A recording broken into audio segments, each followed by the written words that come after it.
नवरात्रि की और आज से शुरू हो रही 2083 हिंदी विक्रम संवत की आप सभी को हार्दिक शुभकामनाएं। इस वीडियो को पूरा देखना। इसमें कुछ ऐसे संकेत बताऊंगा कि आपको मिले थे लेकिन आपने इग्नोर किया था। ये 2005 के बाद से आपको मिलने शुरू हुए थे।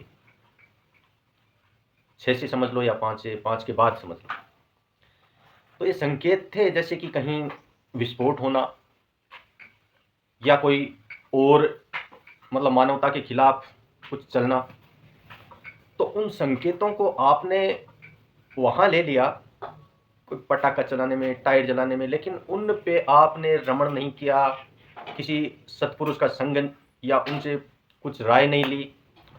तो आपने तो वो सब कर लिया है, लेकिन वो एक संकेत था कि आप कर्म जिस तरह की कर रहे हो तो आगे ऐसा हो सकता है।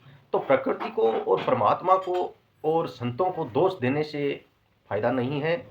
आपको पहले से जब कुछ संकेत मिल जाते हैं कि आप जिस तरह से चल रहे हो मनुष्य जाति, आपको इस तरह के खतरे हो सकते हैं, इसलिए सात्विक कर्मों की तरफ आइए। उनका इशारा था ये, लेकिन हम समझ नहीं सकते हैं। समझते नहीं हो तो गुरु की शरण में तो रहो, कम से कम गुरु के सानिध्य में रहो, उनकी आज्ञा का पालन करो। और गुरु भी ऐसा ढूंढो जो लालची ना हो, धर्म के लिए काम कर रहा हो, दुनियादारी से चेलियों से कोई उनका मतलब नहीं हो, सिर्फ सात्विक भोजन, सात्विक ऊर्जाएं जिनमें समाहित हो, ऐसे गुरु को ढूंढना है और उनकी आज्ञाओं का पालन करना है। यही समय है मंथन करने का, उसके बाद में आपको समय नहीं मिलेगा।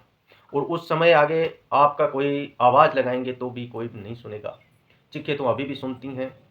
जो निर्दोष हैं, जिनके साथ नाइंसाफ़ी होती है, उनकी चीखें संत महात्मा, प्रकृति परमात्मा सब सुनते हैं। ये इसीलिए तो ये सब हो रहा है। इसलिए घनिष्ठता से अपने अंदर मंथन करना बहुत ही आवश्यक है। और इन नवरात्राओं में हमें अच्छी ऊर्जा का संचार हो, यही हमारा आप सभी के लिए कामना और सोच मानसिकता से है कि आपको अच्छी ऊर्जाओं का आपके पास संचार हो और सात्विक बुद्धि प्रदान हो। माता आपकी हर तरह से मनोकामना पूर्ण करे। हमारी तो यही है, बाकी होना प्रकृति और परमात्मा के हाथ में है और आपकी कर्मों के हिसाब से लिखा जाना है आपका भविष्य। इसलिए सात्विक कर्म करते रहें। जय हो प्रकृति परमात्मा, जय सत्य सनातन।